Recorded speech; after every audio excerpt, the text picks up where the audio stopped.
ụmụ Igbo ka anyị kpaa nkata ka anyị kpaa nkata ọwụ na iwu onye who a supporter of Mathias nọ here bụrụ oche bịa nso. Yes, bụrụ oche bịa nso. Enwe message for you people.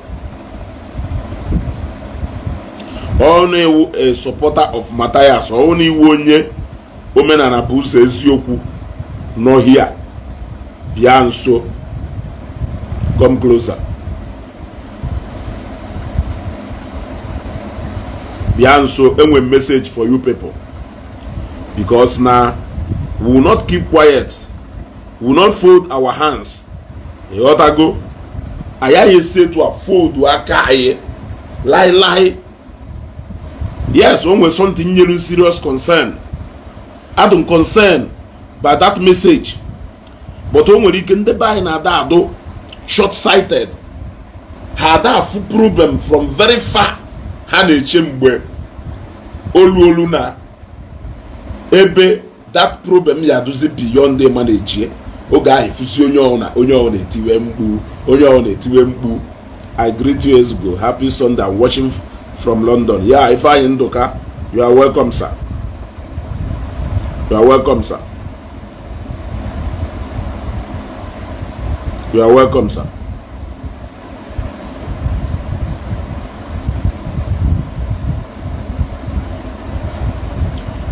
Onwelu ekwubona maka this thing before, but because of how important that okudo and the ebokwa an point, I want to repeat it again today. I want to repeat it again today. I am repeating it because southeast nwere ike odrozighu mkpa, but ndị doka anyị, that place is more like a home to us. Okwefu ka nsi wee bata nọrọ na east. Okwefu how long nọ na east before mgbagota Lagos. Abatara m na December, first week of December. Anọ m east, nogido east, not until a few days ago when I left Anambra State. Yes, that is how much I enjoy staying in the east. Yes, a lot of people are going like a video meru no show them when na Lagos. For the same, if you are like Lagos, oh, Biana Ikoi, Biana VI, Biana Benwano, Biana Ja. Also, when you will na I'm actually born in Lagos here. There are people who don't Lagos here below for them. They don't even enjoy staying in any other part of the world or any other part of Nigeria more than they enjoy staying in the southeast. If you want to count one person, count me. Yes. Ejiro Anambra State, Ben Namegwu, and the Ejiro Munnewu play. Ejiro Anambra State Egwu, and the Ejiro Munnewu play. Yes. Onwere ụfọdụ ndị otu anyị na-eme ha nata ha kwụsị na Lagos, ha ya tụọ ọkpa na east. Ụfọdụ n'ime ha bata ha ejebe Enugu, Abuja, ha ya tụọ ọkpa na east. Ndị dọka m na-abata na east jedonana only because I know that that place is more than home for me. So enwere so many ndị bahaye bara na my categories. I'm a lot of my guys ya ha si outside the bata ha gbada Nnewi luo nọrọ na Nnewi no si ike. In fact, majority of ife ha na-alụ since nji wee malụ ha wụ na Nnewi na east ka ha na-alụ. In other words, Ani Igbo ka dụfa mma. Yes, Ani Igbo ka dụfa mma, mana o nwere ndị a na-adụghọ mma. Ndị ahụ ndị chọrọ ka esui southeast ọkụ ka ọ na-agba, they don't care. Ụfọdụ n'ime ha achọghọkwa ịma na nne ha na nna ha agbata obi ha ikwu na ibe ha ndị enyi na ọgọ ha ka bi na southeast. Those people, I see them as people who do selfish. You might know when they do selfish about this life, but you will not know. Observant, related to people. You may not know the categories of people anyway in this life. But I am observant too much than related deal with people. And that is why Ojidoka has said study people too well. Yes. And I must study people too well. In fact, much more than you can even imagine. Yes. Much more than you can even imagine. You gotta go. Cannot look like this. You want to actually make it last. Yeah. Actually make it last. Yes. I want to relax. You gotta go.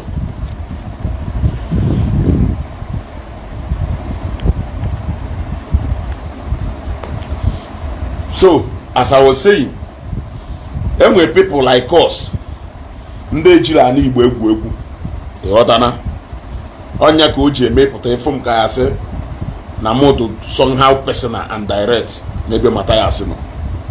The reason nji wee na-eme ya ewu na Ọmenala Igbo gbaba gara today. Yes, ani Igbo gbaba gara today. Oyo ese metu onye dokam. Yes, because for once mbata Nigeria that may enjoy Lagos one bit. Afrokudu mebo so na Nigeria nwere ike enjoy more than etu si enjoy Nnewi bem. Yes, and I may enjoy Nnewi too much because na ntatola no toto amarugo m ntu ife ni na si ado. In the absence of na nwunye mu na amarugo m ntu my routine si ado, and Lagos do too crowded. Lagos do too crowded for my liking. Lagos do too noisy. For example, only with moto, you cannot even enjoy moto in Lagos. So the advantage and benefit advantage over other people. Now my other business in Nigeria here. You got to go more physical business in Nigeria here. So even man of Lagos have to go home and rest at home. Man, imagine, I want to play this video for you people.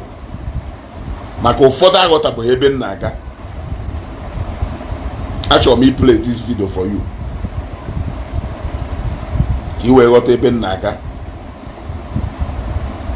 Yes, I want to play this video for you people. You were what exactly Eben Naga.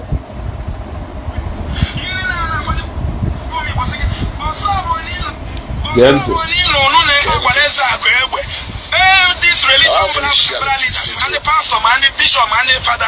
If any olive oil fake, olive oil take me to anywhere I will defend this video. I told you to kill all of them. Kill their wife, kill their mother, their father, and their parents, because they have killed millions. I'm a living witness.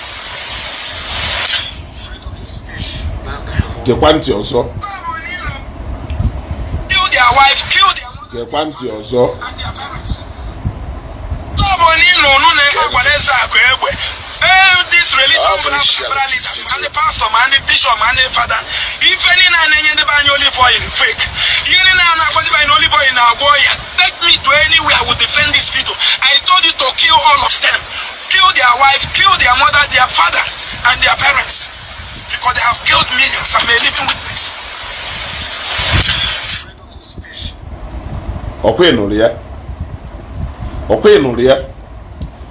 Eche katana me fan no katana play video. Bia nkilu eze nwata. Ina dey send the request steady. Kero ina dey send the request always.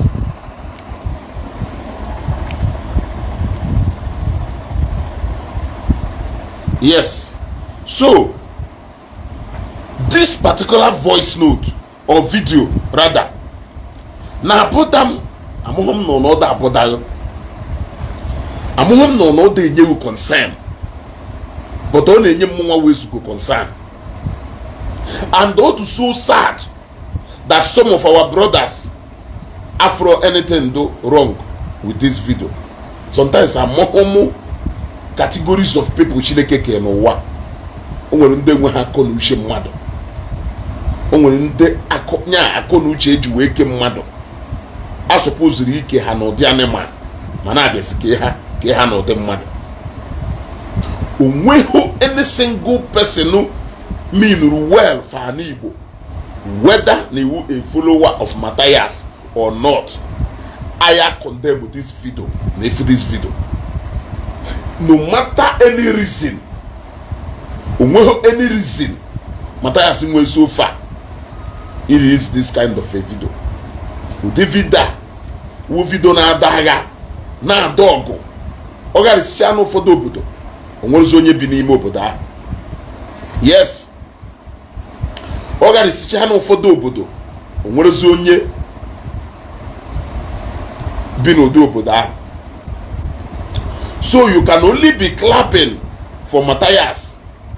Na that video mere na obolo na ebulo onye na frequent east etu ndedo kam si eme. Yes. All na ihe onye na frequent east etu ndedo kam si eme. That is the only way esi akolo Mathias aka. Na obolo na onwe ife meluye ndo otuye ejide nde pastor si jide nde family ha si jide ụmụ ha si jide nne ha si jide nna ha si gbuo ha ncha niile. Ọwụrụ in a sane society, ọwụrụ na obodo sanity human beings na arụ ọrụ na Mathias was supposed to walk around free. Yeah? Mathias was supposed to know that walk around free. Amohomife Christian Association of Nigeria nalo. Amohomife can nalo. Amohomife Christian Association of Nigeria nalo. I have instructed somebody to write a letter to Khan. I want to know if I would do duty of Khan if they cannot protect the body said making up that Khan. Christian Association of Nigeria. Amohon na hawu dummy na hawu baby that they cannot see what I am seeing. They cannot see what I am seeing. Look, the settings in Nigeria no there today. Anything can happen to anybody. Not to talk of southeast I'm a southeast when are they Galamega. Anything can happen to anybody in any way and in any manner. I will give you for instance. When we kidnapped one day Mathias, luckily for him, he was released. A kidnap go so many people into his way. Nda fa anataro. Onwere umunne na apo. Je back in egwu maka ya obosia. Ndị ntoto je ebe ha na-eji akwamozu. Ụmụazị ya wozu ha ka ebunala obosia. Je nie ha. Onwe na ndestre mgbo gafere ụzọ tụrụ ebe ha na-ejere onwe ha mkpa ha. Oho necessary no nwere onye target ha ime ha anything. No mgbo gafere ụzọ wu mgbo jetu ha. Ha nwụọ. Yes. Udaluke wo somewhere ka ọ na-eje pụta n'ụzọ wee gbakwiri ndị ọjọọ wee gbarisicha moto wee were etinye na moto gbaa ya ọkụ. Di dọrọ akụnyiri Dr. Chika akụnyiri wo lecture ka o jenecha n'Ọnịcha na-abata gbakwere ndị ọjọọ agba ya egbe ọnwụọ. Ụbọchị awakpori Senator Ifeanyi Ụba na Nkwọ Enugwu. O nwere one man agbawuru na Hilos. That man wo mmadụ chọtara ya ebe ya na onye a nọchazie ọ na-ebuchesi onye a back. Yes, ọ na-ebupụsi onye a back. Ọ bụrụ nya wo onye targetịrị but ọ fọlụrụ a victim na that particular operation. anything can happen na southeast. Adrodun sure of ndu nkem, edro sure of ndu nke you. Mana mmadu woje ndu nke tina aka ndị ụka. Mmadu woje ndu nke tina aka ndị pastors. Onu onye na-eme ife a wonye isi kpakọrọ ọnụ. No onye na-achọ okwu ịma na okotana enough with isie. Onye na-ekwu ife a ekotana enough with isie. Mana because na-ebu na atụ because of fear, because of panic, because na-ebu atụ ha na because na o suspect bana one or two o wee wolu ndụ ya wee tinye ndị ụka n'aka. Now since you are not safe, I'm not safe, I'm not even sure of what will happen next. You are not even sure of what will happen next. Keluka Mathias is very sure of what is going to happen next. So God forbid echinine owu no nwe ife melu Mathias okwo aya no wakwa nke na southeast today. Amohom ugbolo ne ife ye eme ndị Igbo wee mụrụ akọ. Asị na agadi nwaanyị daa nda one ọgwụ ife obu n'okpo ọnụ. Asị na onye anwụ gbalụ na-eme ofu okpoloko ijiji ọ na-agba ọsọ. Gboro one ka anwụ ya agba ndị Igbo aye wefo ndị Igbo alike dụrụ etu a ana Igbo do today. I am missing those days. 2015, 2016, 2017, 2018 mgbe ana Igbo so wee wụrụ one of the most peaceful place mmadụ nwere ike nọ na Nigeria. Yes, o nwere mgbe ana Igbo so na the most peaceful place mmadụ nwere ike nọ na Nigeria. Ọ na-eme n'ugwu Hausa, ọ na-eme na some part of ana ndị Yoruba, but ịbata ana Igbo na kpụrụ onwe ebe niile dị peaceful. But today ị nọrọ na ana Igbo activate your sixth sense. Yes, no way personal security do at alert na-eche anya ọfụma before pụọ ọ ife oyiziri mana ọdụ ka ndị Igbo achọpụghị ịmụta akọ. Mathias na ha efiwe another one. So ka njuzie ndị a na-asọpọtụ Mathias because e postu nda video wee bịa fụ ka mentality ụfọdụ ndị be anyị do. Honestly, adụ sorry, abịa mfụ ka mentality ụfọdụ ndị be anyị do.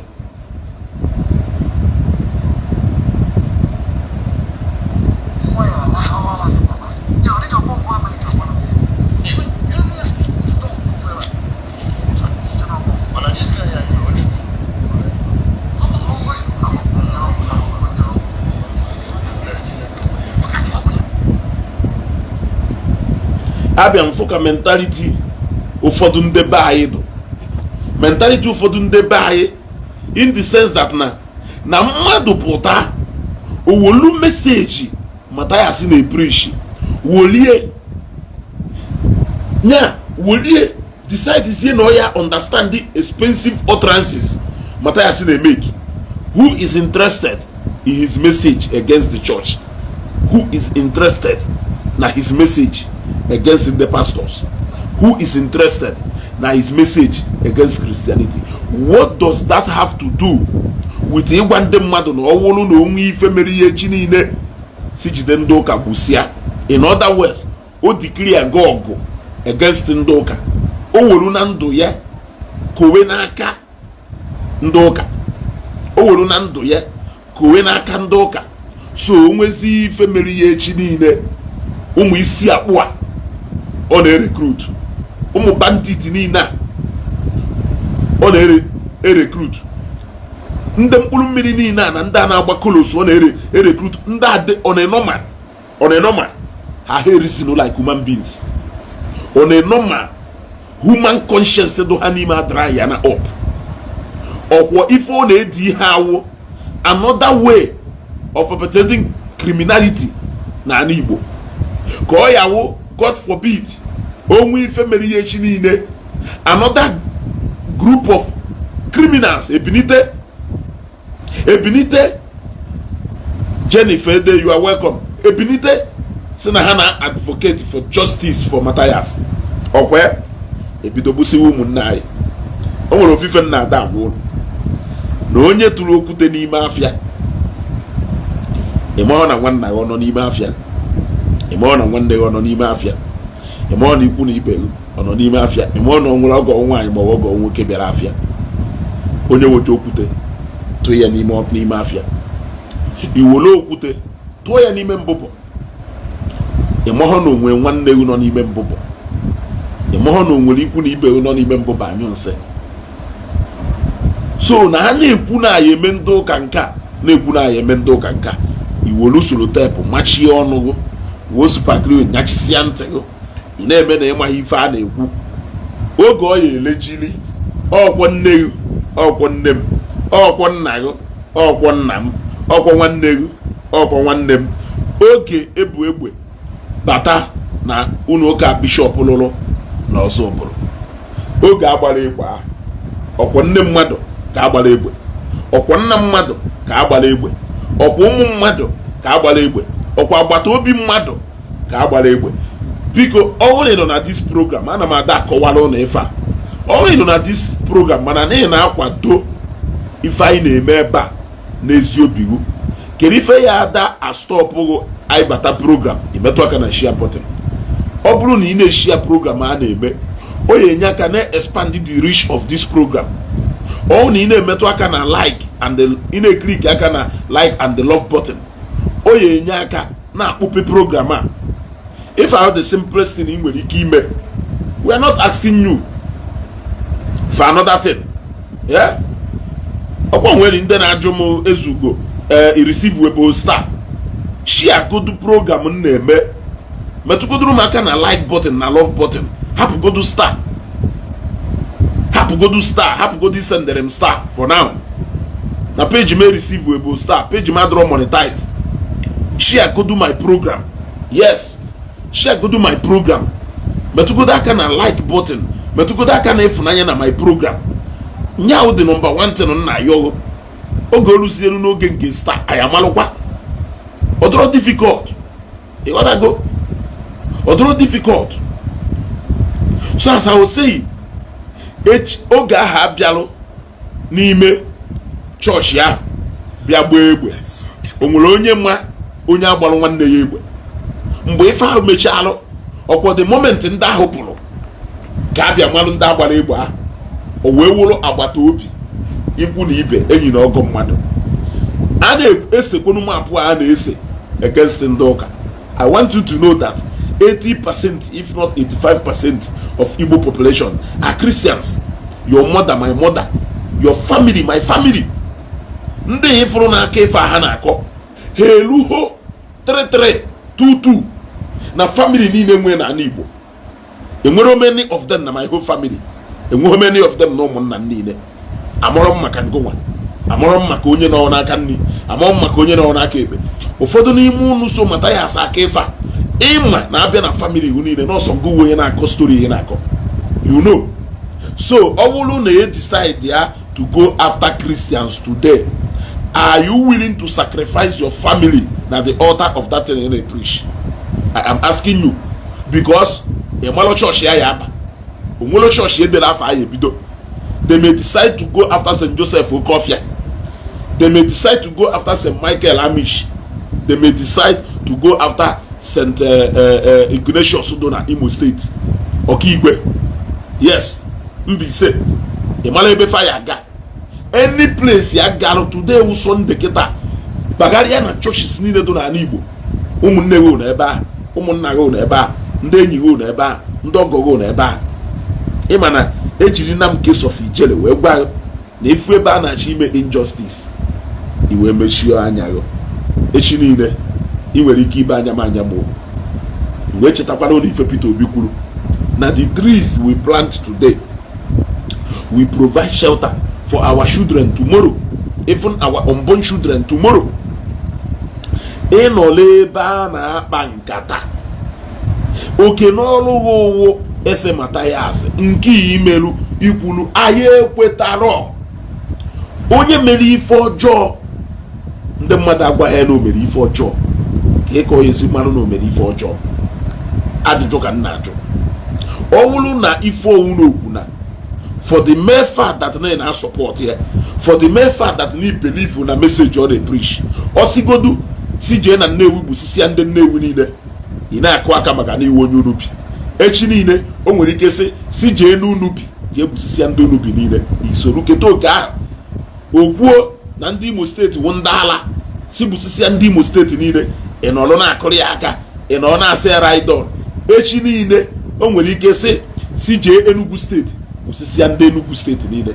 Onya ka o ji adụ mma ifu ebe a na-eme ife ọjọọ, ifu ebe a na-ekwu okwu adụghọ mma, condemn onye there na condemn rie eminuho na enweghị the same ideology with that person. Amanda Shidalo, it doesn't mean that na ịtasị support Mathias, mana ekwu ha nke pointry against collective interest of Ndi Igbo, ekwu ha nke pointry against Ndi Igbo in general, condemn oye outrightly. Busia ndị ụka kelu ndị ụka ana m ajụ n'ụlọ gbuo ndị ụka gbuo nwunye ha ka nwanne nwoke wo pastọ enukwuru ka ekwuru gbuo family ye gbuo ụmụ ya gbuo ụmụnne ya gbuo nne ya gbuo nna ya. Nwanne nwoke ahụ pastọ, nne ya ewu nne ya. Nwanne nwoke ahụ pastọ, nna ya ewu nna ya. Nwanne nwoke ahụ pastọ, nwanne ya ahụ ngo, nwanne ya ahụ pastọ. Family ya ahụ edu consistency of that family. Yes, you and your own family are the respect. But very difficult our people got there. Just listen again. Just listen again. You want it again. Get it again. Because I need we. I'm only for too difficult. Umunna da what if I need you. I need you if I need you. On a bowl popcorn. On a bowl keteketenante. Cake was a bowl nante. My name of Unifa need you with you. But they just decide there. Yeah? They just decide there. Can you that video? Yes. Get one thing. This religion and the pastor and the bishop and the father. If any olive oil fake, olive oil in our boy, take me to anywhere I will defend these people. I told you to kill all of them. Kill their wife, kill their mother, their father, and their parents. Because they have killed millions. I'm a living witness. Okay, Noria. Ubosio na enoro na agbaliye. This religion and the pastor and the bishop and the father.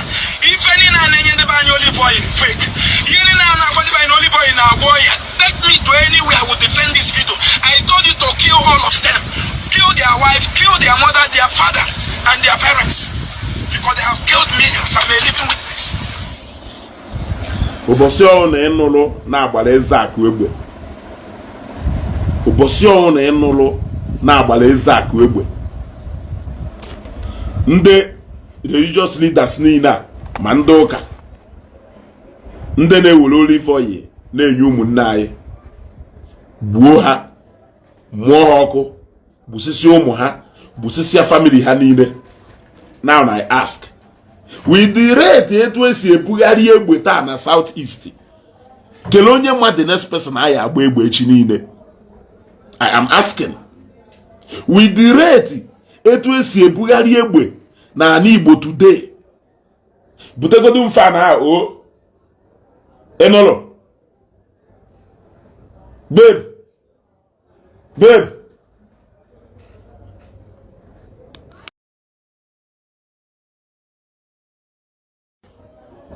yeah, with the rate etu esi ebugharị egbe na southeast today, kele onye munye ya wu next. In the height of insecurity in the southeast today, you are not safe. I am not safe. The government that day made anything to provide that security for us. Somebody nolo wolundu ye na entrust onaka. Somebody nolo wolundu nke na entrust onaka. gwa unu na ọwụrụ na agba ya egbe si jide ndị ụka gbosisia akpọsigo m afa ndị niile agbawuru na southeast evu many people ma ndị gbakwa iri n'ike ebe a na-ezu ohi mgbọtụ ha mee ma ndị ọwụ other people ha nwere nsogbu chọje ha bịa agba ha egbe abrandị ya nọ ndị abịara ife na-eme na southeast today na-ebe that na onwe ife merụ onwere ozidu ndị adụ sure nọ ndị ahụ ndị carry out that operation mmadụ wee were ndụ nyanwa ọbịa hụ na onye nkwuchakwasị ngụ ọbịa hụ na onye woje ndụ ya entrust ọ n'aka ndị pastọ na onye ahụ na-eme ita onye ahụ eme ita na nzu onye ahụ emeghị ha ya emeghị ha onye ahụ na-commit on a daily basis in a committee against so many people mana ikwuru today na onwe ka esi wee gbagha egbe echi niile si gbusisia ndị ụka si gbusisia ndị pastors kedu gọọmenti bayi ya ọ na-alụkwa ọlụ I ask again kedu ife kpatara onye dụka Mathias ya eji na-akpagharị free biko ọ na ebe a na-emetụrụ m aka na like and love button ịma na ndị a na-atampa with program or your like and the love button ahụ ị na-ekiriki wife ya da sustain that program and they shows ime ife ọfụma metụ aka na share button i share the video metụ aka na share button i share the video yes maka ịma na a na-ekwu sometimes a na-ekwu ukwu ife ya bụ uru na ana Igbo baị ụfọdụ ụmụnne ya ha like ka that message kpagharịa ụfọdụ ụmụnne ya ha like ka that message trend ya ụhọ mmadụ niile like na ana Igbo baị etu a people like me were like you I'm telling you I'm number one person who onye jiho southeast egwu and ana m live by example. Yes, ana m live by example. I've told you people, left for me when you fetch come na Lagos walk ga kama da ge mlitu ngaye mbatara ngaye. Yes, if na-eme mbata Nigeria ana m agbada east no chasicha ye na Nnewi 1 week or 2 weeks or 3 weeks mmejina mgbago Lagos o ife na de mebe etu aka nsi eme Adama no Lagos even mgbe no school yes even mgbe no school anyị nwere uno na Lagos but ya fun ka mgbagota Lagos mbiagodo Lagos abia highest 1 week or 2 weeks na yes but anyị nwere ebe anyị bi na Lagos enwere m ebe ya mbia Lagos nkwụsị malụ na ebe ahụ nkwụsịrị na onwe onye ya asị m pụọ. Yes, and I can stay there for as long as ogo na nchọrọ but Adam eme but o nwere ndị pụgolu without any hope of going back and they say umana we na yo those people unu ebutezinala ayo ọgbaghara na ana Igbo Mathias go na ndị otugu unu ebutezinala ayo ọgbaghara na ana Igbo enwere a lot of insecurity enough na ana Igbo. We don't want more if not for anything for the benefit of people like us who still enjoy an Igbo very much, for the benefit of people like us who are still fans of an Igbo, not minding etuisi na anya he.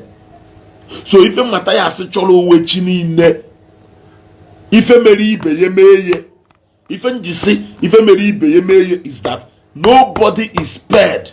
You can only be careful the much you can.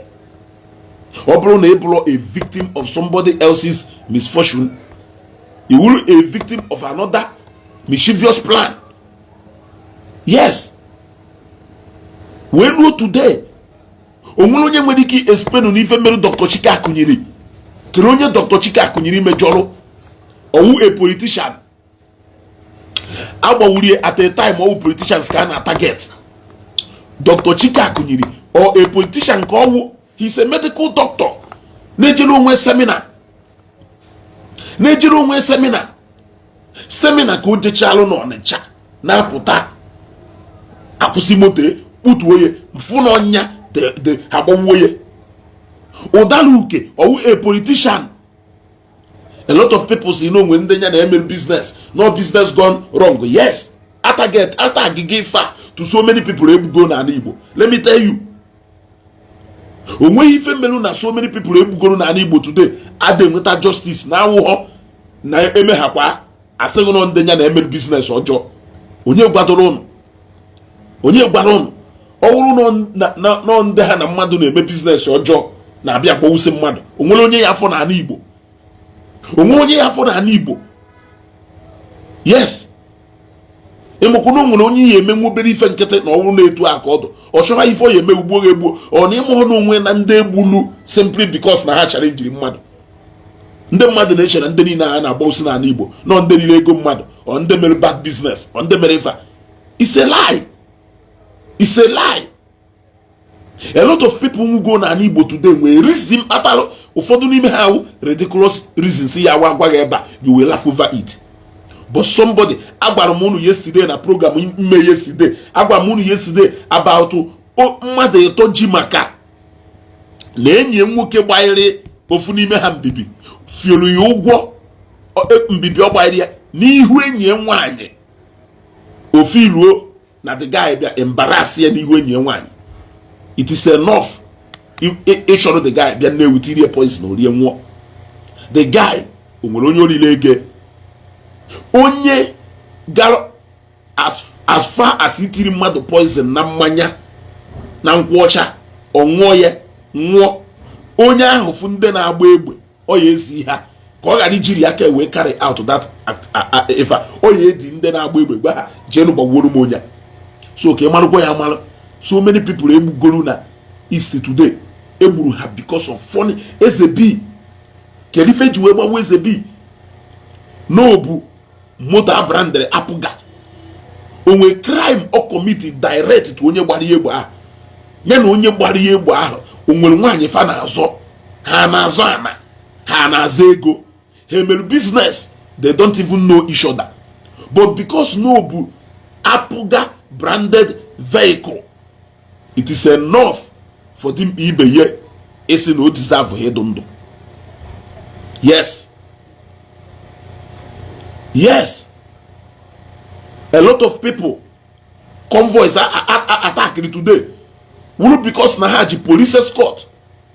It is enough to attack them. Enyes na tefa nyoba a very heavy attack na nkwenugwu ukwu. Yes, o escape oye. Imagine ọwụrụ na ọnwụrụ na that particular attack 8 people nwụrụ na 8 people ahụ onwere onye ha niile ego ha ndị ahụ gbawusiri mmadụ 8 ahụ onwere direct involvement ha nwere in any way. Anybody can be a victim of anything. Yeah, Anthony Nwosu Chineke ya akpọghị ọkụ Chineke ya akpọghị ọkụ ya akpọchasịcha ahụ ọkụ mmekwunye akpọnye na family gị ọkụ. Chineke ya akpọghị ọkụ ebe ya nwụ ude na ya fozu urie ebe ya nwụ ọkwa ifuru Anthony ka m blọkụ ọ mana ka m gwacha ife na agwa wee blọkụ ọ ebe ya nwụ ude na ya fozu urie ozugbo ọkwa ndị dịka ụnụ ya nwụ sịchasịcha ana Igbo wee dụ mma ọkwa ndị dịka ụnụ ya nwụsịchasịcha ọbara ndị dụka ya agafu na ana Igbo wee dụ mma. Ekwensu ịnụrụ ife ngwarụgwụ Mathias ji n'ọnụ ekwu ịpụta ebe a bịa na-exhibit your ignorance ebe a bịa na-exhibit your animalistic behavior. Some of you enweghị the upbringing na enwere. Adụ sad, adụ very sorry to say that. Some of you were a very terrible upbringing. Ụfọdụ n'ime unu grow up na polygamous family ebe a nụgidoro ọgụ. You fought your way from childhood to your adulthood. You are fond of fighting and hurting people because that is the only way it will survive in a family here on there. We possess more even the little possession in well. So one have to go used to fighting. That is the only reason. Mathias a man of God. Jiwe gbayo na ọwụrụ na onwe ga esi wee gbaa ya egbe chinide. Gubule egbe na mma bagariba je egbusi ma ndị pastor na ụmụ ha na nation ha na ndị ụka ebieba asị Mathias is a man of God. Ode Mathias as a man of God we fe ya fugido n'ụwa ga. Ode Mathias a message ya kpogido ihu n'ụwa ga ebi ka anyị wee malụ ihe test into the next we test the test of his a little of his films. Yes, very terrible upbringing. Ụfọdụ n'ime ha nwere, ụfọdụ n'ime ha grow up in the street. So many of them grow up in the street without parental guidance. They grew up in a very toxic environment. Obago ha n'obolo. So they start behaving like animals. Rehabilitating them and putting them back into a sane society do very difficult. Very difficult. That is why any slightest thing, any slightest thing, I have to go back.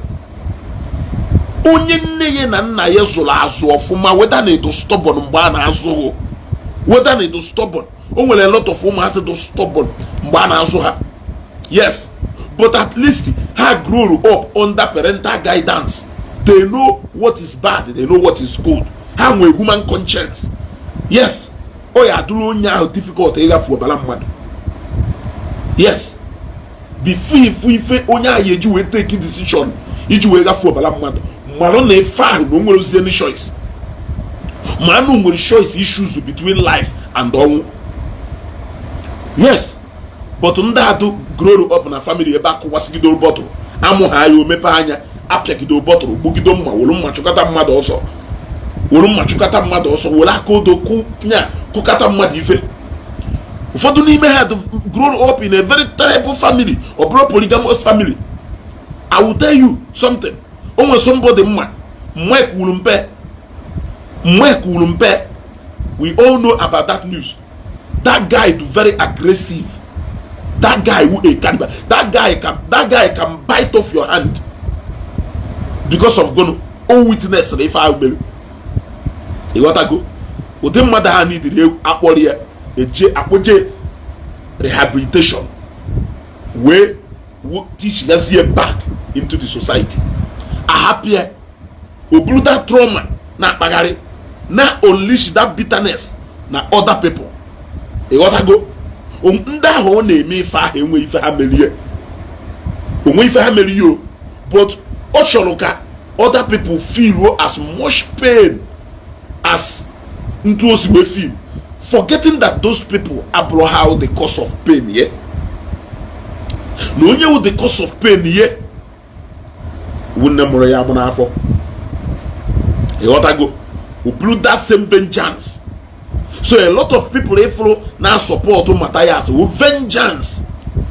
They want the rest of us to suffer for the atrocities either their mother committed against them or their father committed against them or an maha abandoned her.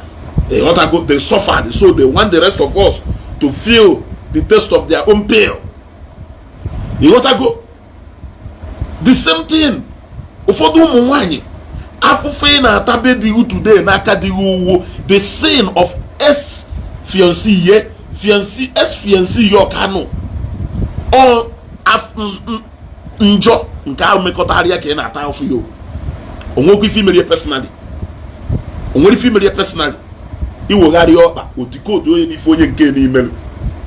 Email gara or say yes. Ni never go and do me fonye ni email. Yes. And I have that marriage today. So don't think that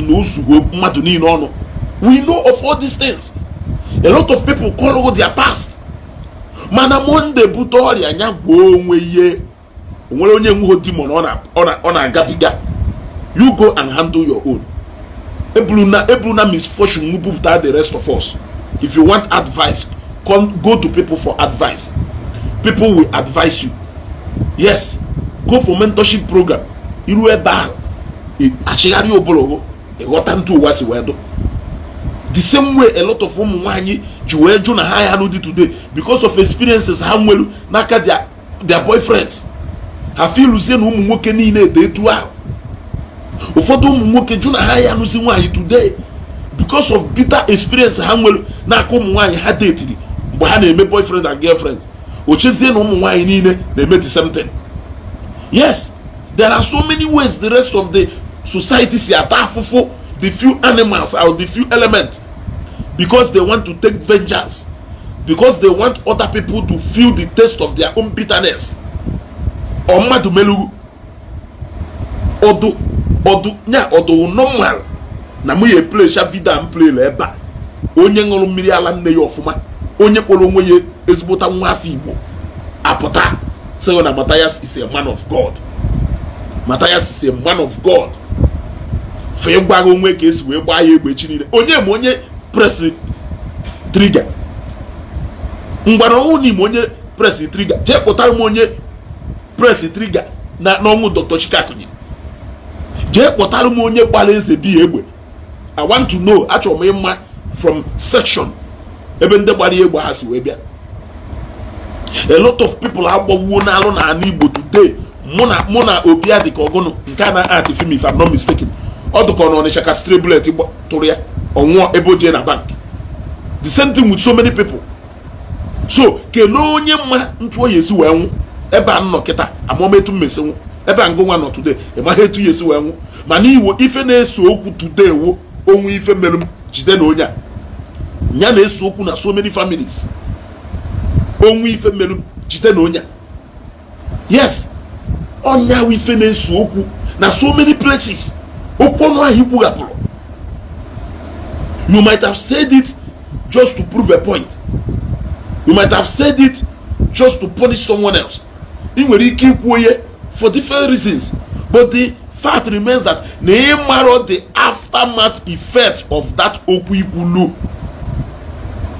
Yes, Mathias need to be arrested for this particular video.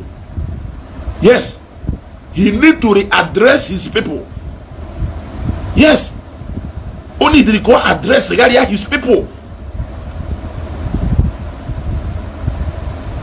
You can be living in a country in Nigeria, they may as if na Nigeria enweghị any law na cover this obodo. Ese na ejide you ni ye prove ye. Ijelo proof go nke okwu na ejide no ye prove. Ijele sese kpọọ ya ebe ọwụ na today ejide ge ndị mmadụ na-ebe ọrịa onwe na nke o prove. Nke nwa Mathias ya echi wee prove. Ngwa ka e prove ihe enye. Police ka iwe fu ka ndị asi eme ka ndị itiboripo. Ka iwe fu ka ha si eme ka ndị enweghị ogugu uche. Ka iwe fu ka ha si eme ka ndị amaghị ife. Ụfọdụ n'ime ha adụghọ exposed well enough in as much as n'oge ọ na ha na-agba pụta obodo oyiwo bịa western world Ishi ọkpụlezi jee na 5-star hotel jee debe olukwa na 5-star hotel ha osikwa ebe a chekwa ebe oyi jeru tọsịchakwa onwe. Yes, Ishi ọkpụlegu jee debe na sitting room ebe edebe gold skeleton chair oyi esikwa ebe a pụọ na kpụkwa na agbụgba ego. Yes, so it is ife na-esi mkpisi dị na-arụ. Ọplọnị nọ na America, ọplọnị nọ na London. Ị ka nwere that bad attitude, ị ka pịa na-akpagharị ebe niile ị na-eje. Bad attitude do ka flat tire. It will follow you wherever you go. Yes, it will follow you wherever you go. Ụfọdụ n'ime unu bicha obodo oyiwu unu animals in human form. Yes, unu animals in human form. Onwere any change about life unu n'obodo niile ahụ unu nọ na. Yes, ụfọdụ n'ime ndị gbara ọsọ bakasi gbanalụ South Africa ruo South Africa zuekwu oyi na South Africa. What difference does it make? Isi Aba pụọ jee South Africa, ohi ahụ ị na-ezu na Aba iruo modify ihe zuekwa the same ohi na South Africa. Onye ohi ka ị kawo location ka iche ndigo ịpụtazi echi na-asị m ịbịa South Africa mana onye ohi ka ị kawo. Yes, ụfọdụ n'ime unu gburu mmadụ na ba ya wee gbaa ọsọ ọchụ wee gba na UK ahụ ị nọ igbukwana mmadụ ịtọ extra. What difference does it make location ebe ị nọ? What difference does it make na location ebe ahụ ị nọ? Ị nwere human conscience. If your message portray a whole of nwanne you are on your own, onye ọwụna flow with that message is not better than an animal. I will be honest with you. That is why in USA no ụfọdụ ndị na-follow Mathias the group of bad eggs enwe na Igbo. If ojo ada adofa njonanya. They are only focused in shutting down that book about Bible. Their problem is not pastors. Their problem is that book. That book will teach decency. That book will teach good moral. That book will teach good principle. That book will appeal to their conscience. That is the book they want to shut down. No mistake, no problem with pastors because now, or if you don't know how pastors they preach. Yes. Or if you don't know how pastors they preach. Iwe ula atolo. Iwe ule na atolo. We gale ma. Na so many of you neku erifa na nneru wonyoka na nnaru wonyoka. Mumunne ni ne joka. Onye taro happy Sunday. Yeah, Albany Ashigo say thank you very much. Yeah. Iwe ule egu. Ho na abata n'ụlọ ụka ahụ ebia gbusisi ndị mmadụ. Na enwere ike igbugidota bute ọbara. Enwere ike igbugidota bute enyiwu. Ekwukom something about one video mmelu na kelebe made that video. Emeka Ekenta ezitu ka ubata eba. I will still wash you dry. Anema doka ofogeri doka ubata eba. I will still wash you dry. Yes. Ndị niile na-amaka na akpa n'Ọnịcha n'opi weka ka na-abata na Facebook. Ndị niile na-amalụ aka akpa n'opi weka. Ụmụ agboro niile a ọhọkwọ enwekwara agboro isi kpakọrọ ọnụ. Mana enwere agboro decided ewu that agboro, the true meaning of that agboro. Ịma na agboro window shop passenger. Yes. My uncle nke tọrọ my dad sịrị m na agboro ka ọwụ. Nke tọrọ this my uncle nwụrụ ụbọchị nke diọkpara. Or a transporter call, or some na agboro call. Yes. Or some no na lolo moto wonya agboro call. Come on, a lot of people be an agency agboro ajafa. Ndeduka Emeka Ekenta. How unde nya agboro ajafa. Perima. Nde bucha ka obala. Fodu n'ime ha egbucha na mmadụ. Fodu n'ime ha enwezi ife ha ji ndụ ha eme. Ụfọdụ n'ime ha wa na na-achụgharị ha. Ana ọtụtụ ibe nne. Ana na-achụgharị ha. Very miserable set of people. Ụfọdụ n'ime ha do miserable. Ụfọdụ n'ime ha do miserable. Ha do go tired of life. Ha like oziwo ndụ ha bi. Ife na-agụ ha ọchụ. Ka ga esi gbu ọchụ, ka ga esi gbafu ọbara mmadụ. Ha na-eneghe anya etu a. Ife ha ya eneghe anya awụ isi ebe ha ya target kụọ ife ka ịgbabie nwụọ. Yes. Ịghọtago? Ifuru ya, this is empire. Ịdụ right. So, ka Chokomilo jelu bụ agbolo Ọnịcha ya ahụ je UK. Oche njigo ọkwa Chokomilo lụkwara UK ka na-ebehave like agbolo. O bukwa agbolo Ọnịcha ya ahụ lụkwa UK nọrọkwa na London Bridge na-ebehave ka agbolo. Ife na-esi mkpisi dị na-arụ. Busisi ndị ụka ị na-akụ aka. Kelechi TV ụbọchị ụka nne. Kelechi wu a strong supporter of Mathias. So mma wee ju n'ụka ụbọchị ụka nne.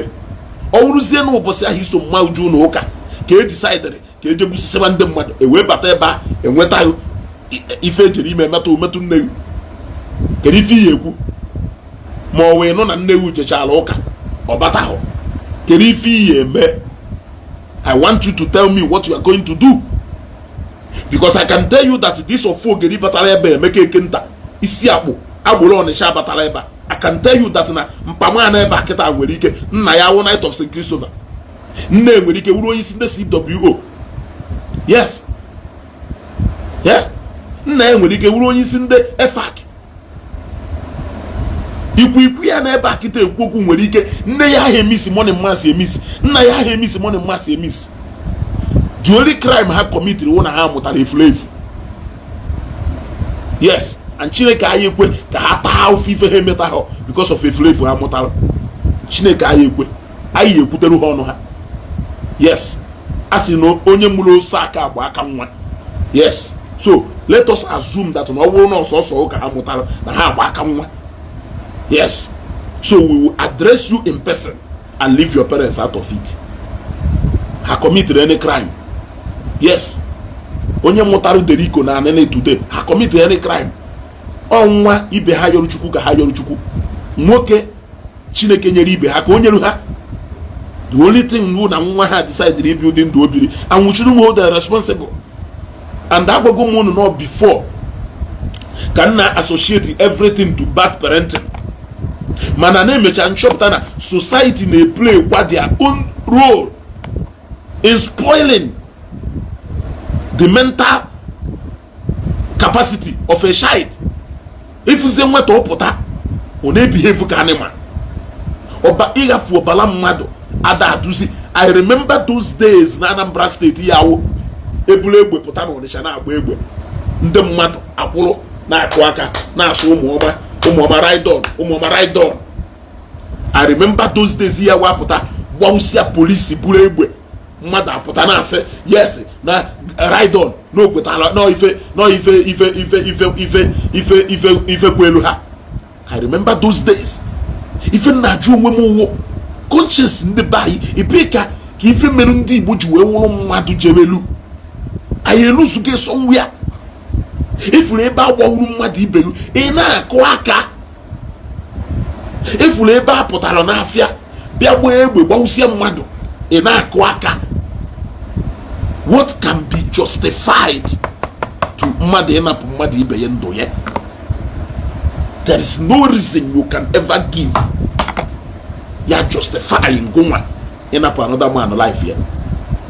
A na-akụ aka etinye na Facebook ife ebe a na-asị hey ụmụọma na-aga akụ aka ege ntị agba mmadụ ịnụ ka mmadụ ya sị ude nwanne dapụ dị ya.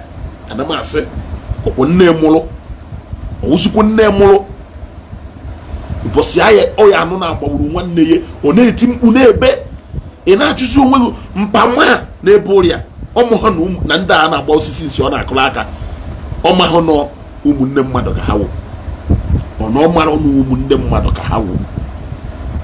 Kelee ebe ndị Igbo si wee lụzie. Where did we get it wrong? I am asking, where did we get it wrong?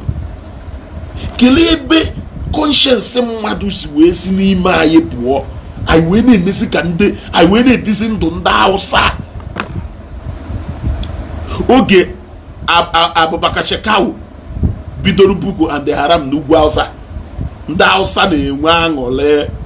Ndị Hausa sị na their Messiah abịago. Ndị Hausa sị na this is opportunity ha eji wee boy to Christians. Ndị Boko and Haram. You see, onye italo, thank you. Those days,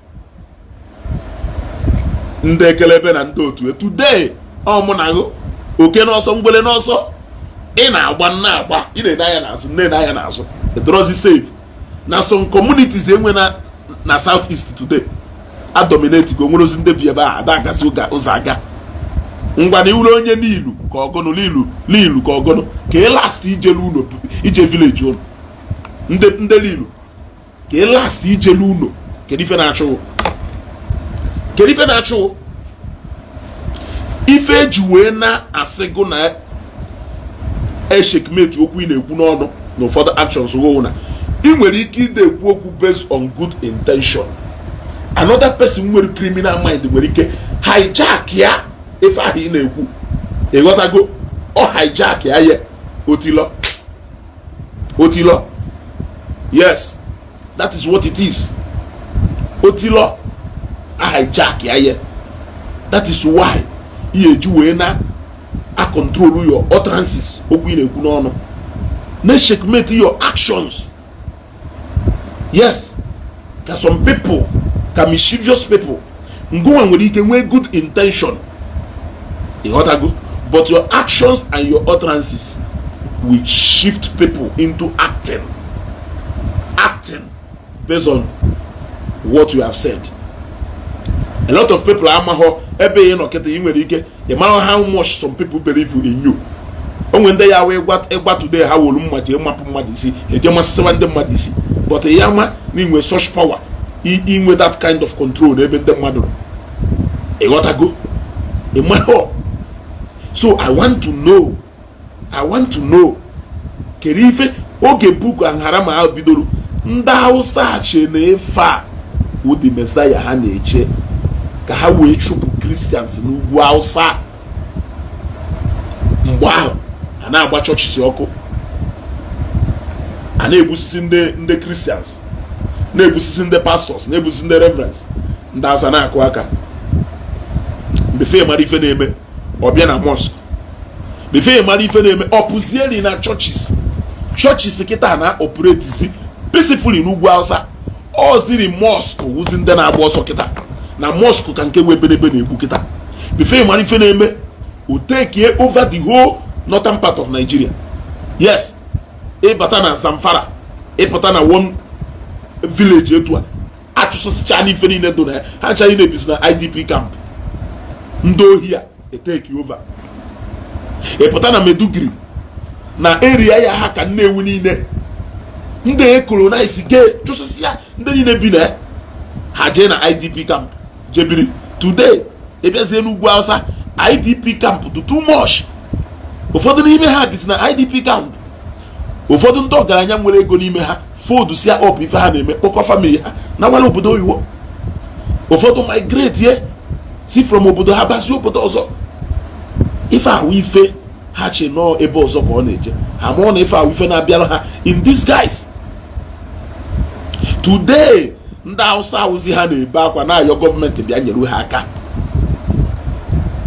But those days they thought Alhaji Shekawu was a Messiah, but they didn't know that na nyanwa nwere intention onwelu, but he decided to use their collective agreement where perfect ya. If by then he can confront all of you. That is the kind of man you people are building today in the southeast, in the person of Mathias Ezeaku.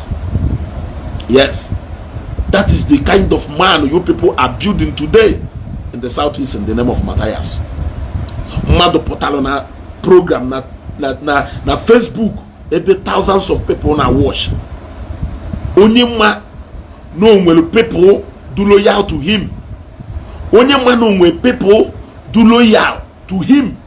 Iwe na agwa ndị mmadụ onwe ka esi wee gbaa egbe echi niile si jide ndị ụka busisi aha ndị kan nolana sukelana ha chọghị take the matter up. Ndị kan sukelana ha chọghị take the matter up. Ọkwa ma ndị pastors unu chukwunu na unu aya enyere onwe unu aka, mụnwa wee sukwe ya enyere unu aka wee compound o problem na Nigeria unu afụ ka ọ na-adụ. Unu jụ na unu aya enyere onwe unu aka. Some of you na usiri me na ọ gbasara unu feel na the people duka evangelist Ebuka Obi, Reverend Ifrem Ononye na ndị otu unu feel na ụdị ndị ahụ mmegheri ka ha na-emegheri. Unu amụghị na ife niile ndị a na-emewu collective interest of unu niile. An injury to one is an injury to all. Unu amụrụ na ife ndị a na-emewu for collective interest of all of you. Ụfọdụ n'ime unu feel na ha na-ekwufe na ha na-emefe gono. Look, ịma chọọchị ebe ha ya ebido the other time nke sịrị na ọdịbịa ka ọwụ jee n'olulu eke ekwulu ọbịa ebe government project na-aga on. Ebe government project na-aga on. Ọbụla any church project, it is government project. Ọbụla community na-alụ, it is state government na-alụ. Olu ebe ahụ wee jegwa ha na anwa akụọ olulu eke ekwulu ọbịa down na church siten yeso. Ọmana ndị chọrọ committee evil somewhere nwere ike nọrụ na-ede the moment ya gọọmenti bịa kpochapụ olulu eke ekwulu ọbịa ha eje mụ ya ofu chọọchị ọkụ. Kele onye ya asị merie, kele onye ya asị merie. Ịma na o nwere ndị na-achọ opportunity ha ya eji ife asị isi na-achọ onye nwere ike ịpụta command ya si mebe. Ịma na ndị ahụ nwere ike bank ya on your word jeme that thing. Kele onye ya asị n'ọnya mere. That is why sometimes ọ bụrụ na iwe onye na-ekwute okwu out of excitement na agụ okwu ị na-ekwu n'ọnụ, for every single word even ikwuru nwere somebody okwu ahụ nwere ike inwe effect na n'ebe ọ nọ. O nwere ndị nwe light brain, ha achịkọta.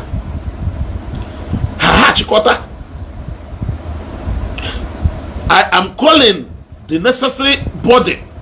You people should look into this thing. You people should look into this particular message. Unless na Mathias apụtara kwugharịa ya na Facebook page ye, kwugharịa ya ndị mmadụ anụkwa na ntị ha na ọha ife aka o minuru na ife o minuru ife dị otu a. The man at that matter to go clarify. But for as long as na that thing okwu can stand there, no nwe ka esi wee gba ya egbe echi niile. Ọmana ndị ilo ye nwere ike were opportunity ahụ je gba ya egbe mmanụ na ha gbazie ya egbe na ya egbe ndị ụka. O nwere idea ịma na ndị mmadụ na-eme ife sometimes ha enwe ọgụgụ isi, especially somebody with personal interest. Your personal interest no wa no kata we overtake here the collective interest of ndị mmadụ. Mana na edu more than amom ife mma agba edu more than the devil himself. You want to build nsogbu niile na-eweta na Igbo is because you want to establish your own church. Who is stopping you? Winners Chapel mgbe o bidoro o mechiri Redeem. Mgbe Redeem bidoro o mechiri Synagogue Church. Mgbe Synagogue Church bidoro o mechiri Loshusin. Even mgbe Zion Ministry bidoro na nkọ Loshusin o mechiri Loshusin. Catholic churches no Anglicans no Pentecostal churches niile bido today ijekwa all Anglican churches ọ na-eju eju, ijekwa all Catholic churches ọ na-eju eju, ijekwa na Pentecostal churches ọ ka na-eju eju. Anyị egbusisi mmadụ because you want to achieve one of your personal interest. You want to open a church. Yes, you have opened a church. Why can't you build your church just like every other person build a church here? Build your church. If any in a condemn the churches in na-eme instead of you building factory, no why addressing your workers? It here na camera say you go see aye ebe ha na address your workers in order na pass your message. Why can't you do it? You went again and open a church. You are telling us to open a factory. Instead of you opening a factory, you went again and opened a church. Who says that you cannot pass your message from your Facebook page? Your Facebook page will over 200,000 followers. You will more than 100 members in a church. If not that you are hoping that you are going to build it over the years because of personal benefiting appear from there. Yes. They may follow Zion online service. Do more than people now known as Zion at a given time. More than 50,000 people they follow their online service. 50,000 people on na Victory Estate Ebeni. That is to show you that you have a platform. Doris Abaris, you are welcome. You can speak for your platform. Cynthia Ezebaby, Dalo, you can speak from your platform and people will listen to you. A lot of people started listening to you from your platform. People are listening to you here, the Light of Africa, from his platform. People are listening to Mazidibia from his platform. Who says that you must open a church before people will listen to you? You want to open a church. You want to join the group and the league of new GOs in town. Kudos to you. It is your decision. It is your choice. Open your church. Build your church. But Attire in the life of Ndi Igbo for your selfish reasons, for your selfish interest. Do not mortgage the peace I know when an Igbo just to achieve your personal interest. Onye ke na azo, iwonye bai, elokata for dekine ya lo ebem. O kan neje ke go si we gbasa. Why must it be your Panadol? Why o yeji we na walisi? Why yeji we take personal battle to the pastors na the church? Onwe difference go na ha. Onwe personal thing go na ha. Redeem your family first before you redeem us. Obosi make crusade from any member of your family there. Even your so-called elder brother Kogono, nga na head church go na Abuja. He wasn't there. He wasn't there. Last was some ka na make crusade na amoka. Etu aka ndị mmadụ si elu odu ma pastor si niile. Oge eji emechiro. Many people na abata. Nyaki make crusade in a Christmas period. Even one member of your family, even one member of your Facebook family, I follow there. Emokona crusade ya ka enwe isi na ọwụ na anyị bịara ebe a fu ejike ha fu guru ha fu biwise ha fu onye amụma nji ha fu ha ncha niile. That crusade ya can make sense. But if not because na ha ncha niile do interested in ego Facebook ya akwụ, they are all after their personal interest, channeling one common thing. Bakaya dano police we bia and don't modify ye nedanya police we ma arrest investigation gawazie amalise ndaya atosa. That is it. That is it.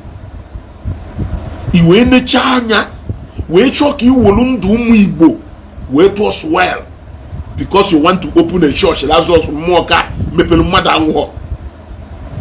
Yeah? With the church ebuko obi mepelu mmadụ anwụọ. Ema how many churches enwelu na Nigeria today mana ana Igbo mmadụ anwụọ ihe. Ichi mepe your own ichoko ụmụ Igbo nwosisicha because you want to stand your own. Church ya egro ịnọkwa na plane na abịakwa Lagos keta ịnọkwa Lagos keta e bịara address 10 people obviously atụkwara gị ego nye gị envelope kpọkọ gị envelope because ụmụ Igbo maka esi a support ife ọjọọ. Ụfọdụ ụmụ Igbo ndị a na-adụọ mma ndị ya wụ obodo adụọ mma ha na-alachapịọm ndị a na-adụọ mma na awụrụ ulu ndị nze ya ma ka esi eweta ego na support ife ọjọọ. Ịbịakwa emekwara gị envelope ilibekwana na envelope emekwana na n'oge envelope akwụkwakwana n'ụlọ tithe abịakwuna n'ụlọ Thanksgiving. We want you to start leading by example. There is nothing different from you and the Ebukobi.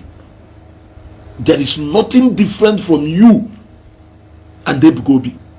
Ebukobi were members, in were members. Ebukobi were a place of worship, in were a place of worship.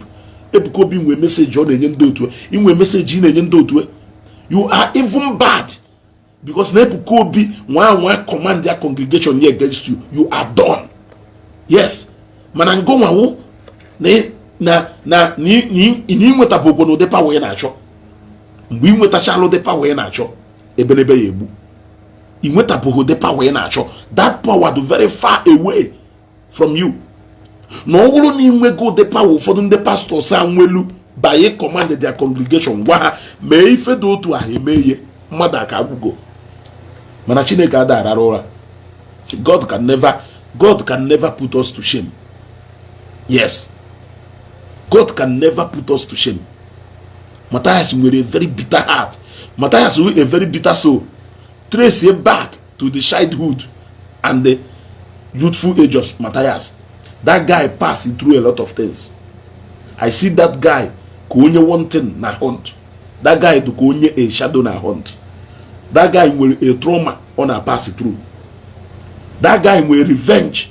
Actually, yes, but Ocholoka, a lot of us partake here in that revenge, in a victim of that revenge. Why can't you channel your grievances to people, Majolo? If we cannot stop you from doing that, then channel your grievances to people, Majolo. Ndi Igbo agata afụfụ because of your encounter in the past. You had a very bad and terrible upbringing. You want the rest of Ndi Igbo to suffer for experiences in this life. We will never allow you. We will never allow you. Ane kuye ona dunde ba film. Today, Jena family ni no na Igbo. Guonu ka enwere ndị nọ n'ụlọ manụ ndị jere ụka. Ụfọdụ ndị eje ụka wụ na ha eje nwota na Sunday ha eje. Ụfọdụ ndị ha eje na Sunday wụ Christians ka ahụ ha na-atụ ụtụ n'ụlọ ụka nọ na Father eje personally. Yes. No na personally.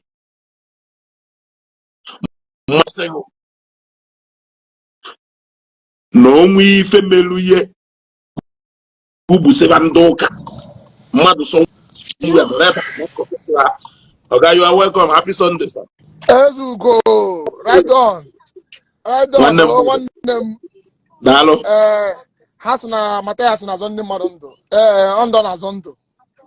Ona na-ekwu ya Erika. Amamu na mmadụ ga-apụta na-asị akọndemụ ihe onye ọzọ na-ekpere si na kọndemụ ụka dịwara mkpụfọ mmadụ apụta ụwa. Gịpụta na kọndemụ si na ụka asịrọ gị.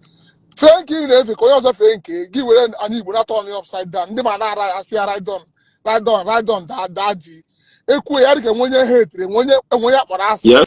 Kama na my brother okwu ọbụla ị na-ekwu n'ụwa onye ọbụla mmadụ na-eme n'ụwa Ọchukwu ka ọ dịrị kama na ọ bụrụ na anyị take up some things on ourselves things ga-emebi n'ala Igbo and a ga-akpọ ya nọ ka Chukwu bịa nọrọ anyị ọgụ ka Jesus Christ bịa nọrọ anyị ọgụ otu a enwere this guy dị na that place kịta everywhere internet ajụ odogoro for now you gotta go so ọ bụrụ na mgbe a kụza ya mkpụrụ Mathias ese ebe anwa na-edesa that place ya nọtụgo ndị for 1 month or 2 months aka gị makwa ebe mata ka iri idugwetu now so but ihe asị Mathias asị si kpọrọ enweghị ihe mere ya echi si mụọ everywhere ọkụ mee nke a ka ihe ị na-akụziri ndị mmadụ ọhịa na-ajụ Mathias ka ihe na-akụziri ndị mmadụ ụka asịkwa gị ụka asịrọ gị Jizọs Kraịst asị gị Jizọs Kraịst asị gị ọhịa asị gị bịa kụzie ị na-akọndem ụka but ị ga-arụ ụka every Sunday gị ka ụka a na-enye offering a na-enye anwụta ọkụkọ anwụta ji ebute ewu delegazie dị iche gị na ndị ụka obodo a na-ekwu ya dịka onye akpọrọ asị ọ na-enwe onye ha etiri Mathias na ihe ọ na-eme enweghị ike gasị Mathias na-eme ya mere onwe ihe na-emere onwe hapụ ndị ụka hapụ ka anyị Igbo dị mma a na-achọ ka anyị Igbo dị mma kidnapper na-ekwu okwu ya na ihe na-eme anyị Igbo nna ndị colleges amini years na enweghị ekwute okwu nke ahụ ọ Mathias pụta every day ya gba kamera on mmadụ nwụọ Mathias na-rejoice na-asị reality hit go the person a human being kpọrọ onwe ya human being na-akọ a na-akụrụ ya aka na-asị ya right on na ọ na-arụ ezigbo ọrụ ọ na-azọ ndị mmadụ ọhịa maka sọ ọ sị na olive oil wụ poison ndị ma na-asị ya right on kama na ihe na-ekpere Chukwu nna n'ụwa ahụ Mathias ga-afụnye omere onwe ọ ga-afụnye omere onwe ma ọ bụrụ take time agwara m ya dị ọrịa na program sọmbara ka m kwuru ya sị ọ bụrụ take time onwe ike ịnọ na prison yard gba Christmas this December I will take time with here the kind of thing nuisance on a committee na Igbo. I will about Christmas this Christmas. About Christmas. I will take the time. I hear mother of the accident in me, but that's after I rejoice. Now I say God Jesus Christ or there's all the person. Accident in me mother. He got to show me to skill the person. Don't you know only know in the pot of death. He got up and I rejoice. Now I say Jesus Christ rescue the person. Now, problem.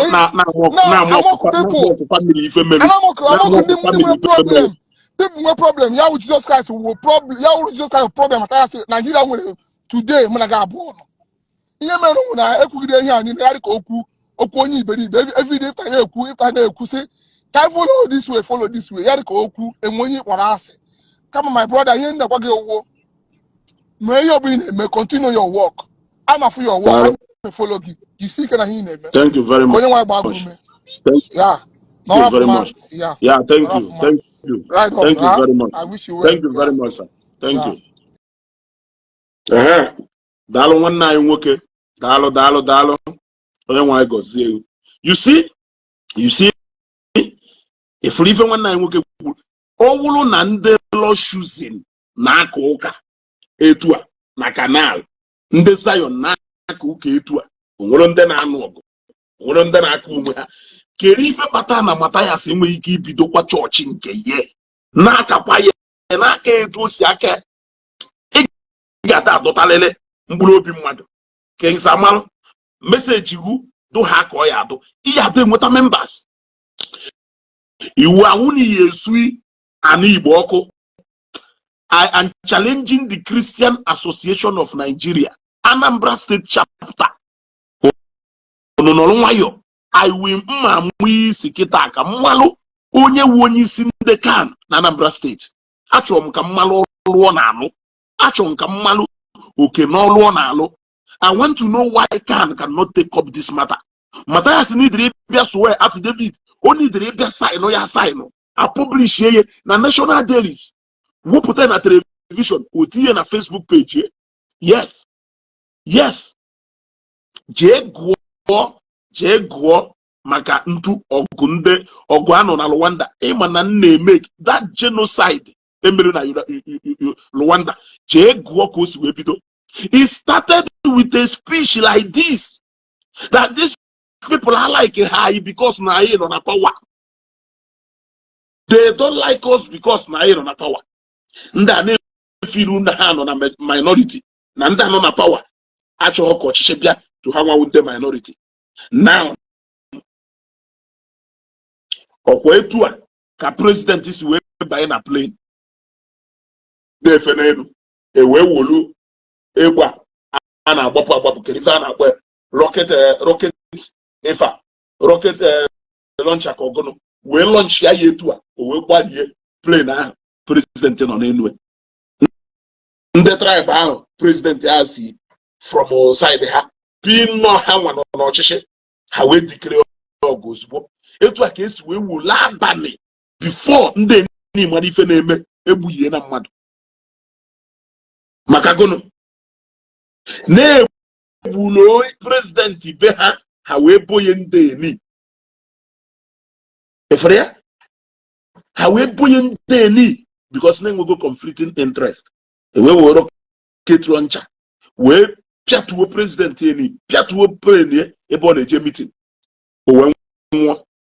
Ndị otu ya wee chọọ ka ha bụ ọbụ wee gbuwe mmadụ wee gbugide mmadụ wee gbuo millions of people na Rwanda. Chenene hotel Rwanda inenecha hotel Rwanda ọwụ na ife mmeri na hotel Rwanda tụwo mma continue na akpọkwu. Ọwụ na ife mmeri na hotel Rwanda ọgụ ndị Tutsi na ndị Hutu. Thank you Kensa Amalo. Chenene hotel Rwanda inenecha hotel Rwanda wụrụ onye nwe human conscience. Ibe ha akwa ibepụ ha anya mmiri amanni nwere obi mkpube. O nwere ike ihe ebe physical akwa mana iyi ebe akwa mkpụrụ obi. In as much as no movie call mana iyi ebe akwa you will cry because all ibe akwa ifu ka esi ebe mmadụ kerekere because of gono nyaka ọ ya wụ ndị bi Igbo ba ifu traces of that thing n'ebe ndị mmadụ nọ ọ na condone jisi n'ike o nwere ike bife erutekwuru n'ebe ndị family anyị nọ egbupịa na family ndị otu maka Chineke maka o si eme ife ịghọtago. Chineke maka o si eme ndị mmadụ ha test ya the taste of their own medicine. Ọkwa ijele na ha testing nke kịta ọkwa ijele ka na testing nke kịta ọ mana one day that he will be in the shoes of Maazị Nnamdi Kanu. Afụrụ m video iju ụwa merụta ebe ijele na celebrate no Christmas ya gara aga o the last Christmas Maazị Nnamdi Kanu ya celebrate. You are wishing nwanne nwoke ka ọ nwụọ. Crime ahụ committed or against you in person. I thought an institution already responsible to handle him. I thought we lay down rules in this country. Yes. I thought already the law. He will take care of him. Why must you be going extra miles? In Luna celebrate na Christmas the last Christmas only Igbo Ibegu. Yes, celebrating at detention. Nde to ka advance ha, nde nto ha. Advance ongo, advance okwono na detention. Yes. Advance mmadụ one na asido ebugi advance.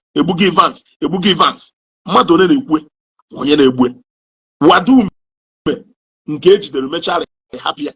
Wadume ọnọselu kadalo mmadụ one na-asị egbuge mmadụ one. Yes.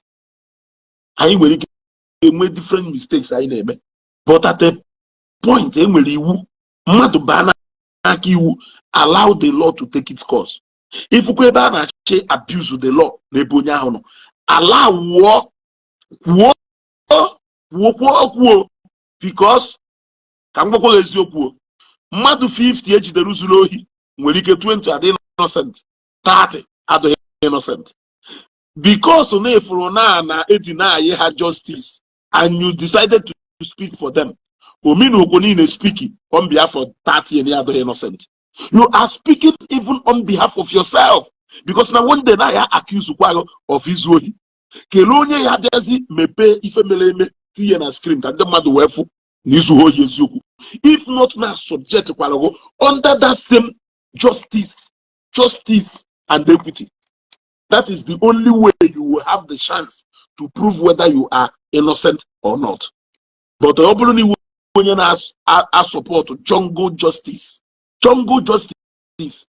Onwere ụmụazị egbulu na alu na River State mgbe ha kedu ife ha melu enyi ya nwoke bịa gbara ofu mbibi ụlọ ya mụ okwu na-ekwu ife a emechara wote na floor of the Senate woje na floor of the House of Rep mmadụ bịa gbara ihe mbibi o wee jee na area onye ahụ ije gba ya ụgwọ wee kpọrọ ndị enyi ya ịtọ ka ọgụnụ wee luo ebe a wee sizie laptọpụ the guy wee gwa na ọkwụọ ya ụgwọ obi ya laptọpụ ya ka that guy bụ laptọpụ ahụ pụọ nke ahụ mapụta tube n'ọkwọnụ ndị ohio before mara ife na-eme dete mpụ out of control ya etu a ka esi wee jide ụmụazị ahụ students o wee kugide ohife ụmụazị a na-ayọ ọnwa ahụ wụọ torment katalụ mụ I couldn't sleep. I wish then now with a platform automatic come. I couldn't help watching those innocent boys brutally. How will painful on the innocent simply because we cannot allow people to pass through the same law, the same justice system you will want to be accorded to you. Ishe na ife ji wee me constitution. Ishe na ife ji wee me iwu obodo. Na amahọ n'ọkụ ọbala agụba bala ibe ye. Ishe na amahọ. Okay. Sọsọ gụ mana ede innocent. Onye nke niile na conclude go not guilty. Kedu ife ji wee kwu na ede innocent? Ọkwa maka na ime onwe nyanwa maka onwe. Prove yourself. Allow him or her to prove. Prove onwe. Etu a ka esi wee tigide ụmụazị ife. Ụmụazị ufiarụ ana. Gbuo ụmụazị in the most painful way. Now that guy kwere ife ahụ. Ọpụzie out of control. Kedu ife o mere? Mgbe ahụ ọ fụrụ na ndị mmadụ ewuru na angatiwe ụmụazị ife. Onye ekwuzi na ndị adụkwa innocent. Because okwu na ha dị innocent. A man and young one away in a Hawaii affair who decide there to sacrifice Omazia. 2012, thank you, Uniport. Yes. So sometimes when you are speaking for some people, when you are speaking for others, you are indirectly speaking for yourself. When you are speaking for some others, you are indirectly speaking for yourself. Just like into Sukunya, when you are passing judgment on others, Maluko needs to go the record straight for yourself. You got to go. He said to go the record straight for yourself. Wolunu ifemelu n'ugwu Hausa, wolunu ifemelu na Rwanda. Ka ndị Igbo wolie wee mụrụ ife. Ka ndị Igbo wolie wee mụrụ ife. Ụbọchị anyị agaba n'ụlọ ụka ijebu ndị mmadụ. Edeho mama Emeka n'ihu nne gị. Edeho nwanne Emeka n'ihu nwanne gị. Edeho nna Mathias n'ihu nna Mathias. Instruction wo na agba ama egbe jee n'ugbusie ha. So, o nwere ike ọgwụnụ ndị ahụ iche ya victim ahụ ya wụzi victim ahụ.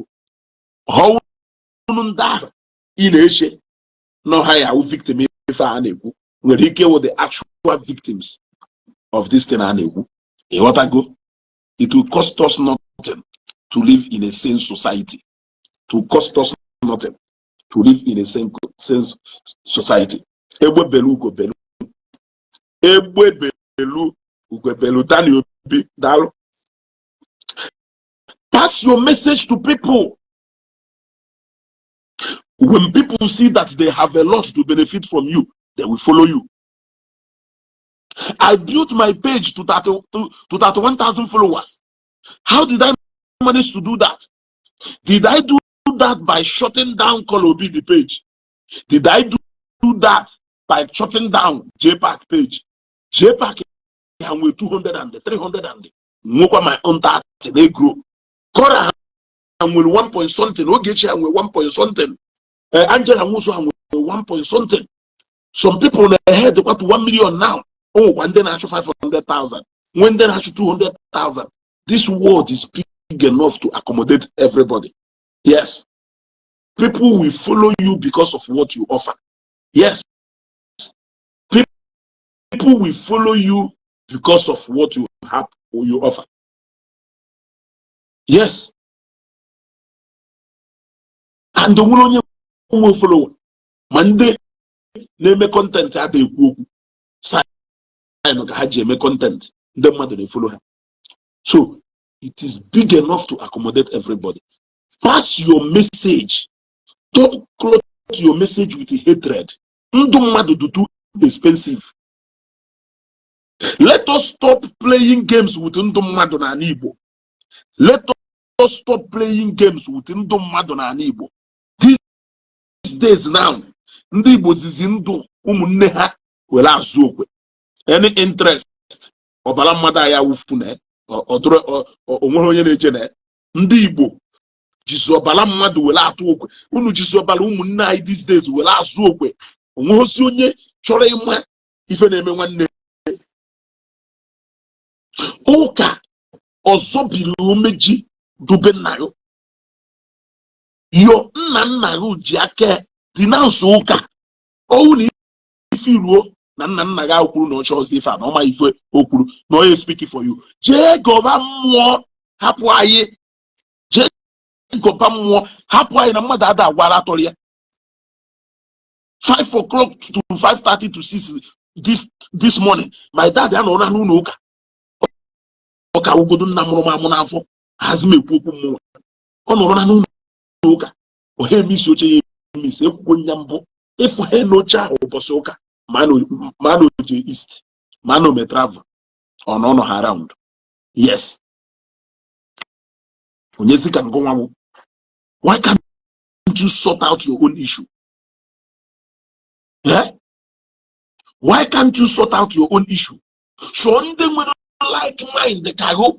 So ndị message go na amasị. Kuziwelu kuturu ha shim debem. You are welcome. Kuziwe kuturu ha ife do involve na that message and that movement. Other people will see it and like it and join. A chiko buhunde dotalo. Yana choke dorundo also by force.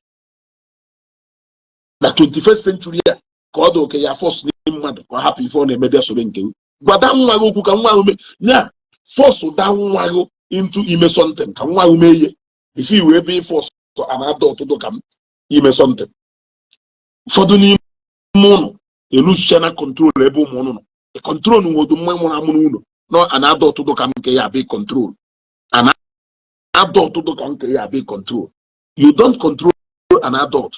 He goes an adult to direction and the end will take a decision. So that is it.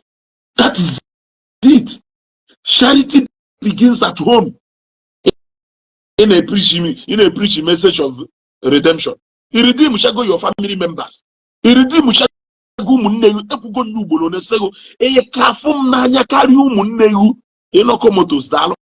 Nya ilo volum carry umunne yu amuru unu sisi n'afọ. Ofu befa kinisi nke ọzọ bụ SU n'isi nke ọzọ wo wonitere isi na CWO nke a na-anọ na ebe Catholic nke ọzọ ihe from ndelo choosing onye nke ọzọ na-eje Zion ministry iridu mishabohu ụmụnne yu ekpọpụta shobohu ụmụnne yu e na-achọ m mbịaka keri why ji fum n'ụdị anya keri if ji wee nwe this kind of love ebe nọ love anyị nwe ebe nne udo love inwe ebe nna udo love inwe ebe ụmụnne udo no mwa wezugo ka ifuru n'anya ife ọ na mmekoro nji wee merit this kind of love were je enye ụmụnne yu I need on that love. I need on that love. If not because of personal interest, personal gain onye unu yeji achọ bala mmadụ una na crave for bala mmadụ by all means o nwere ndị nọ since na-ekpe ekpere ka ha fụ opportunity ha yeji bido gbuwe mmadụ ka ha wee sị na maka ụka na omenala maka ọgọm maka traditional religion mpe nna gị ka eme foundation ya n'ala Igbo nna gị ha wụtara omenala Igbo anyị na-eme nna gị ha butere omenala Igbo anyị na-eme today iji wee holu ntutu taa na mmadụ ya nwụsịcha na ụfọdụ n'ime unu na-ekwughere ife enye gị ọjị ya wanye ọjị enye ụkọ mmanụ ọjị ya wanye ọjị you are preaching go back to your root for over 20 years you have abandoned your ancestral home emarọkọdụ ihe echisi ihe enyo anya akpachasịchana more than mmadụ 15 be nna gị nke nọ present onwe nke nọ present mana ị na-agwa m nwa suka na-ewe nie my uncle yes with exception to ndị due to circumstances do beyond their control ha bịa I am talking to ndị mana na ha ya abịanwu mana for obvious reason ekwe ha bịa why ndị mmadụ ji wee wudo na expert na ibe preach what they cannot do. You want to start preaching to people what you cannot do. Mazi dibia pota ị na-achọ ka ị na-asụ nonsense English enweghị ịpụpụta okpukpo grammar. You want to show us that you are intelligent by speaking English. Why can't you show us that you are intelligent by speaking Igbo Izugbe? Igbo to generally accepted. Yes, Central Igbo.